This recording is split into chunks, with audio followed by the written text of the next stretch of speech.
What's up, guys? I know I've taken probably way too long for this, but here's the Q&A. I'm planning to change up my gym lifts and do a complimentary and need a complimentary press for dips to work delt slash upper chest. What would you suggest? Either an incline bench press, a seated OHP, or an OHP. No need to overcomplicate it. Oh, wow. This is a deep one. How did you work on loving again? I have a habit of abandoning the people I date the moment my life goes to shit, and I keep thinking I'm better slash worse than the person I'm dating.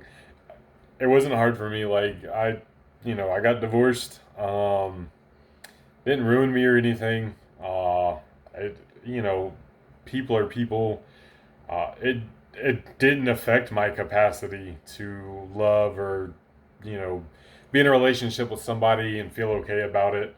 Um, if I get married again, I will have a prenup. Um, and that's, I didn't lose anything in my divorce, but I just seeing the back end of things, and the business side of it was scary. Um, but I was fine. I don't know. I think it's easy for me to compartmentalize. So like that chapter, after the initial hurt, like compartmentalized and adios. And I really, you know, didn't have any issues with that. So I wish I had better words to say to help for your situation, but that's honestly not really something I had to deal with. Should I be deadlifting heavy more frequently than once a week? Finding I struggle to feel strong week to week, could be fatigue playing a role. Without more context, I don't know. So should you be? I don't know. Could you be? Yes. Would it be beneficial? Maybe. Uh, I don't know. There's a whole lot of context that's missing. I've pulled twice a week for a long time. Not heavy both times per week, but there are some people who can get away with that, depending upon your strength level too, how long you've been doing it, your leverages, your limb lengths, if you're pulling sumo conventional, etc., etc. Typically, for most of my clients, there's some type of pulling twice a week. It's not always deadlifts, but there's usually, hinging twice per week, whether it be, sometimes it is two times deadlifts. It's usually a light day and a heavy day, though, whether it's deadlifts or another hinge variation or whatever the case may be. Um, so I don't know. I need more context to answer. Should you be? Can you give an example for step loading style progression? Uh, I mean, like, take something, I don't know, insert lift here, squat 315 for 5 sets of five. And instead of putting 5 pounds on a week and, going from 315 to 335 over the course of a month, you do that 315 5 by 5 for the whole month, and then maybe you jump to 340 or 345, depending upon what the case may be. That's just like an easy cut and dry example. I mean, step loading is just using the same weights, same scheme, same set, same reps, uh, and then potentially making a bigger jump than if you were gradually, and that's all theoretical, depends, on, again, a lot of other factors, but that's the basics of it. You can get a little creative with it, and then maybe it's not step loading anymore. It still kind of is because the loading is the same. But I like to take like a weight, and if you want to take the same weight, and then just decrease your rest times over 4 or 6 weeks or whatever the case may be, with that same weight. Or you keep that same weight and you do 4 sets of 6, and then on your fifth set you do an AMRAP.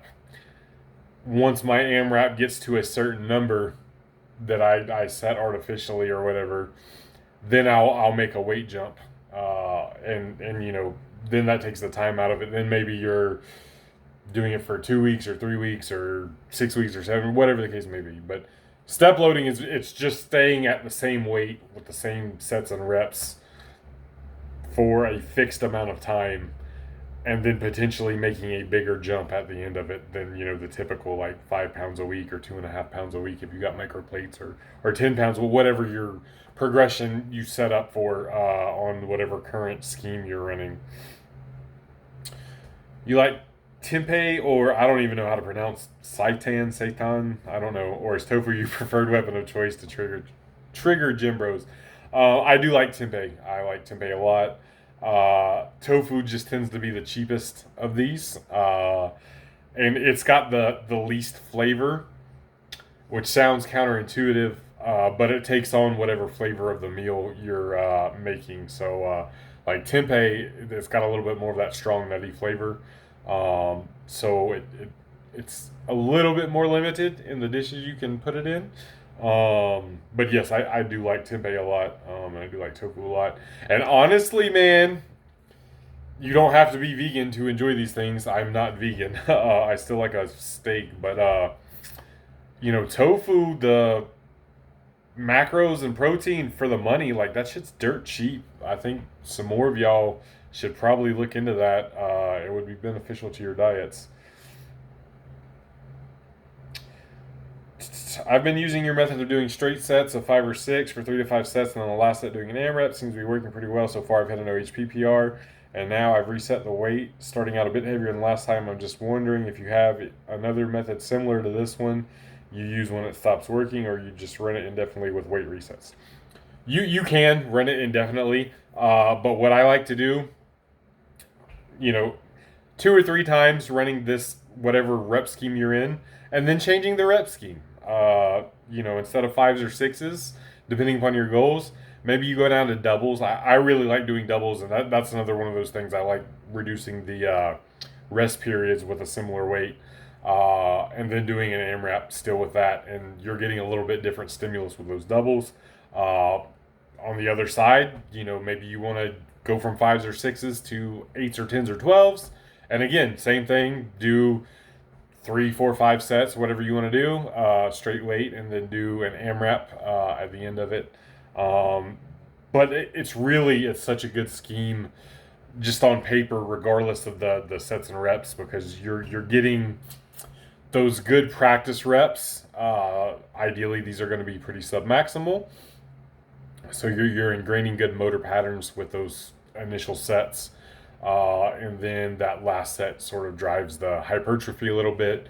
And also mentally, it gives you something to chase, especially when you bump the weight up from last week, and then you still match or surpass your AMRAP from the week before with more weight. You're getting somewhere. I'm going to answer this. I was thinking about skipping this. Why don't you have 7 programs on Boost Camp yet? It's almost like you don't want to sell out or something. So 2 things here. Maybe 3 things. I don't know. We'll see how many things. That is not an important phone call. We'll see how many things this turns into. I've never been reached out to have a program on Boost Camp. I don't know the financials behind having a program on Boost Camp to even say if I would sell out or not.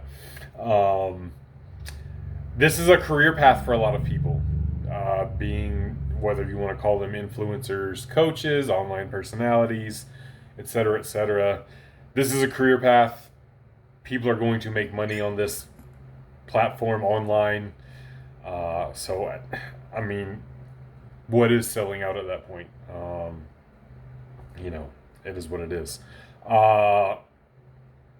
Depending upon what was offered to me, I would also certainly put a program on there. Again, it depends. It would, for me personally, I'm not really big on making programs anyway. I've got a couple free ones out there, but there's plenty of free cookie cutter programs, I think, that already kind of fill any void that's needed.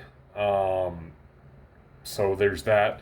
That said, if they were like, hey, here's this stupid amount of fucking money to put a program on here, I would do it. I'm not going to say no to that. So, I mean, yeah, don't paint me in a positive light, because I absolutely would put a program on there if the offer was right. And again, for me personally, if it was some typical cheap which a lot of these online things are. I don't know about Boost Camp. I have no clue.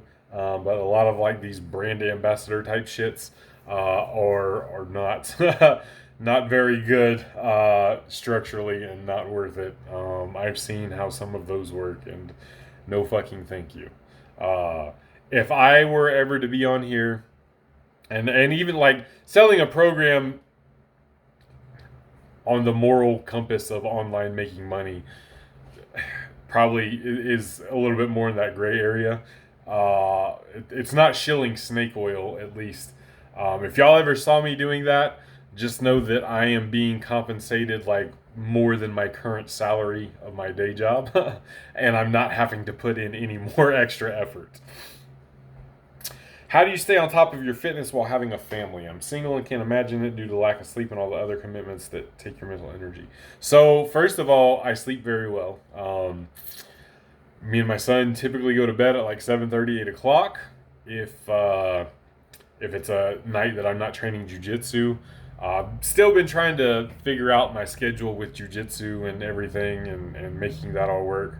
Right now, I'm kind of just doing Tuesdays and Wednesdays, and the adult classes in the evening. We usually get home around 8 o'clock, and by the time we eat, shower, and all that stuff, we're still in bed by 9, which is reasonable, but it's late for us. I do my cardio every morning before work.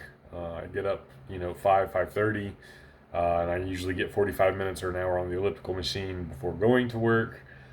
And it's time management. I have a rack at my work with weights and barbells and stuff. I honestly haven't got to use it much lately. I've had two of my seniors at work. One retired completely. One took a much lesser role, and he's only working 2 days a week. And I've been picking up the slack. So I've been like lifting hard 2 days a week, just on Saturday and Sunday, trying to figure out where to slot a third day to be able to get it in. I've not been uploading a lot on YouTube, same reasons. But it's time management, and if something's important to you, you'll make the time for it. So, like I said, I'm trying to find a third day to lift hard. I'd like to get a third jujitsu session in as well, a little bit more consistently. I did 3 days in a row a couple weeks ago. I'm not quite ready for that yet. That third day after we did fundamentals, like I was not worth a fuck on open mats, and my partners could tell. But yeah, man, it becomes a time management thing. I've got responsibilities, I've got bills to pay. I've got my day job. I coach some lifters. I own a couple properties. I have sole custody of my son, so I take him to school, pick him up from school. Thankfully, my job is flexible and I can do that. During the summertime, while he's out of school, he comes to work with me, which again, thankful for working for a family-owned small business where I'm able to do those things. That helps a lot. Time management, man. My girlfriend lives an hour away. She is moving closer here in the next month or two. She got a job that's a little bit closer. That should help a lot. Unfortunately, we can't really move in. I think we're both at the point now where we would like to move in together. However, the house I live in, I pay $450 a month in rent. And so long as I'm here, my rent will never go up. And I am not giving that up. Her kids are teenagers. And, once they're kind of a little more grown, and that'd be a couple years down the road, she'd come move in here should we still be together, which I don't see why we won't. But I can't I can't move out of $450 a month rent. There ain't no fucking way. And my house is only a 2-bedroom. So yeah. Would you recommend the 5x5 linear progression or a 5-3-1 program for an intermediate who has bench 225, squatted 315, and deadlifted 405? Which one sounds more fun to you? Which one sounds more appealing? Which one are you going to buy into? Pick that one and run the fucking dog shit out of it. Peace!